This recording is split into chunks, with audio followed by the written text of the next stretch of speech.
we're stewards, we're managers of his resources and for his glory. And when ministry leaders understand both, they should begin to see that budgeting isn't a technical burden. It's more of an act of discipleship and trust. And,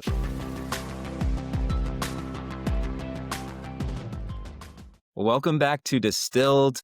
Today, we are doing our third episode in a series of 3 episodes with Martis Solutions. We're talking with Joseph Plaguey and just having a great conversation. So I'm excited to jump in this episode. But before we do, Joseph, I want to ask you a question that has nothing to do with budgeting. That is, as we record this, we're heading, it's budgeting season, right? So it's fall and we're heading into the fall season. Do you have a tradition that's like, this is the end of summer or that this is the beginning of fall? Is there kind of that transition tradition for you? well, for personally as a family, Yeah. we kind of just centered around with this 3-day weekend that's coming up, right? Yeah. Labor Day weekend. There's always a grill out that we do. And Oh, nice. that's just something we'll do with the family, whether it's burgers or chicken or something on the grill. That's We'll great. get together with some friends and school started up, so we're back in school mode and waiting for that cooler weather now. Okay. Well, I will expect FedEx to show up at my door on Monday with a burger or a hot dog or something for me fresh off your grill. So, Honestly, Dan, I was picturing more of a grill off. I was like, okay, he said Ooh. grill out, but I feel like this is about to turn into a competition. we could We do should do that. it. Let's I will plan do it. Yeah. but I'm ready. I will throw down. Let's go. Well, with that, Kira, you want to get us kicked off with our first question? For sure. So on our last episode, you said stewardship has both an education and a heart component. How does understanding both help create genuine buy-in for budgeting? So many years ago, while I was working on staff at church myself, I was introduced to a model that has stuck with me. It's a biblical model, but it's also easy to remember: head, heart, and hands. And Is when this I like think head, shoulders, knees, and toe? yeah, essentially, right? It works itself out, right? Head, heart, and hands. And when I think about the head, that's the education component. Basically, this ensures ministry leaders have the tools, they've got the training, they've got the clarity to understand the budget, to understand what to do and how to do it. Otherwise, the whole process or exercise is either going to feel intimidating or it's going to feel irrelevant, kind of like we talked about before. And so we have to provide education around it, right? That's the education component. And then there's that heart component. And that's the piece that's recognizing that budgeting is that spiritual work, right? Why are we doing this? As we discussed, we've talked about how God owns it all. We're stewards, we're managers of his resources and for his glory. And when ministry leaders understand both, they should begin to see that budgeting isn't a technical burden. It's more of an act of discipleship and trust. That buy-in, it's going to grow because of the why, right? The heart, and the how, the education, the head, as both of those are being addressed. Head, heart, and hands, right? So as the head and heart work together, or put it down on paper, or in our situation, we're going to put it into Martis, right? And make that plan. I can tell that you spent time working at a church because you've got the 3 points, head, heart, hands. It alliterates. It's perfect. It's all. But Totally. seriously, I think that's actually a really great framework to bring into budgeting. There's 3 pieces here, but it doesn't have to be complex, but you have to mentally, they have to understand what they're doing. Heart, they have to understand what's the heart, what we're trying to accomplish, and connect it to stewardship and the gospel. And then hands, go do that. Even beyond that, now hands are even for the next year as you live out this budget and that's the hands of the ministry happening. I love that, how simple you can distill that down to really have a quality process and framework for budgeting. So we've talked a little bit about, the why, and I think we're about to with the head, heart, and hands. I will continue to think of head, shoulders, knees, and toes down. But let's talk a little bit deeper into this. How do we sustain engagement with budgets throughout the year? If we're taking this model of head, heart, and hands, and we're creating that budget, we're going beyond crunching numbers. We're seeing that this is an act of discipleship. But how do we sustain that? How do we make it more of a marathon rather than a sprint? Yeah. So, helping ministry leaders getting past just that crunchy numbers, right? I think, kind of like we said before, reframing it as that ministry plan instead of a spreadsheet with numbers. We can also help them see that numbers are simply a reflection of priorities. And those priorities tell a story. When I put numbers on the paper, I'm saying that these things are important to me. They're important to the ministry that's going to help us fulfill the mission. A quick personal example that applies to ministry as well. And my wife and I, we manage a budget for our family.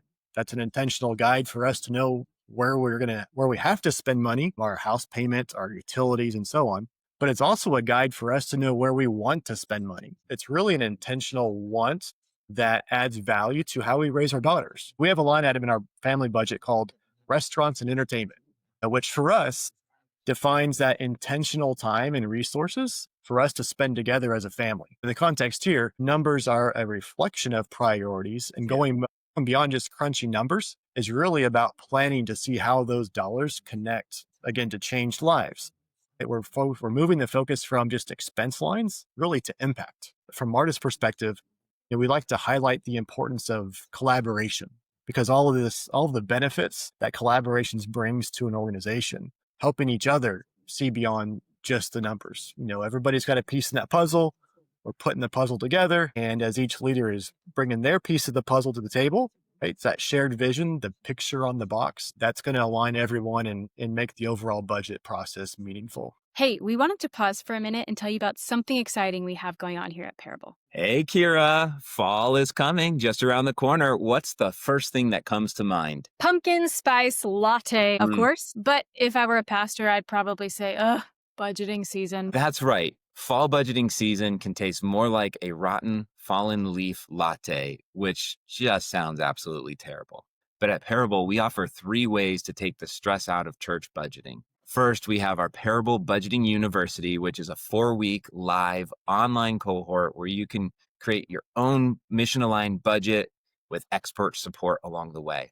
You can choose our one-on-one service where we'll actually work directly with you and help you build the budget. We'll work through all those details for you.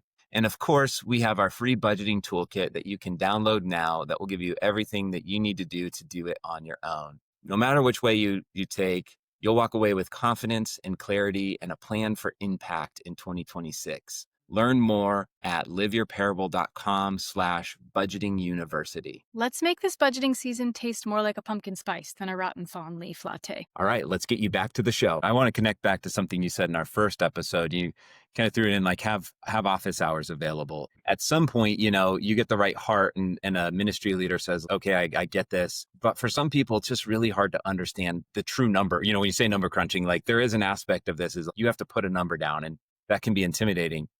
But it doesn't have to be. Going back to what you're saying in the first episode, have office hours or meet with people. And you want to do this, you want to do this, you want to do this. Okay, let's figure out the cost. It can be a collaborative process of filling the gap where if they really struggle with the numbers, they're still giving you the information to say, I'm excited about these things. This is what God's calling us to do. We can figure out how to put a number to that, helping them get both aspects together. I found that when I was in an XP role is sometimes people just struggle with numbers right away. And it's like, just tell me what you're doing and let's put a number to it. But let's make sure it's the priorities and a way to fill that gap too. Yeah. Yeah. And, I don't think it should be a once and done and we forget about it, right? As we go through the year, we should be scheduling regular check-ins, ideally monthly check-ins, just to review, budget to actual, see how things are going, let them keep up on their spend as they're going through the month even, or through the year. But, again, putting the right tools in their hands to make it accessible and easy for them to review. Yeah. To your point, a music minister, right? Maybe numbers aren't their forte. We understand that, right? Everybody has their own gifts, but, putting those tools, those resources in their hands and then reviewing it with them, having check-ins, not like a formal audit, but rather just to come alongside and, look for opportunities to support the ministry leaders as they move through the year. Yeah. So how can we help them stay on target? We need to make some adjustments, things like that. It makes it a normal process when you're like, hey, once a year we plan out our year, but then there's a rhythm to where you're kind of understanding how are we tracking to this plan? What's Mike Tyson say? Everyone's got a plan until you get punched in the jaw. And sometimes we make a plan and God changes that. And sometimes you have to adjust or reallocate, but that should be done intentionally, as you're saying, like throughout the year as a process and not to feel handcuffed. If a ministry leader's like, I biffed it on my budget or God's taking us in a new direction, there should be open conversation. Okay, let's adjust, let's figure it out. And that might mean saying no to something else so that we can say yes to that. Yeah. Totally. I think it's also important to celebrate the ministry wins, right? As they're tied to good stewardship. For sure. So leaders can see the connection between their faithful planning, the time they spent doing that, and those kingdom outcomes. To provide those mission linked updates, how financial health is actually enabling ministry milestones. Maybe it's a new campus launch that happened, right? Or it's a missions project that got funded and it impacted X amount of lives, or discipleship growth, right? And so on. And so celebrating those stories really through the year, I think it's going to help with the engagement as well. That's great. Yeah, you had me at celebrating and snacks. Those two things you've mentioned both. I'm here for it. Who wouldn't love budgeting process with snacks? Right. And celebrating them at the end, probably with Right. more snacks. Come on. Yeah, that's great. Well, Joseph, give it to me straight. What is one takeaway or action item every person can take from this episode? Yeah. So essentially, we're making budgeting and reporting a part of the culture. It's a necessity, it's valuable, and everyone's involved, right? Collaboration. We're building trust and we're building responsibility. It's not just an annual chore. We've put together a budgeting season toolkit to help you put this into practice. Awesome. You can find that resource and more information about Martis in the show notes or at churchfinancemadesimple.com. Where can we find you out there in the world? Where can we find more about Martis? So martissolutions.com.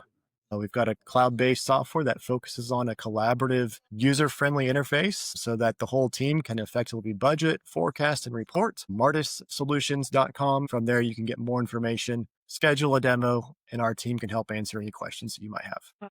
Well, Joseph, just thank you so much. It's been yeah, such a pleasure to have you on. it's been great. Great conversation. Appreciate it. And everyone, check out Martis, great software solution. As he said, obviously you can tell they have a great heart for serving churches and pastors. And so I think you'll be blessed with the resources that you get there.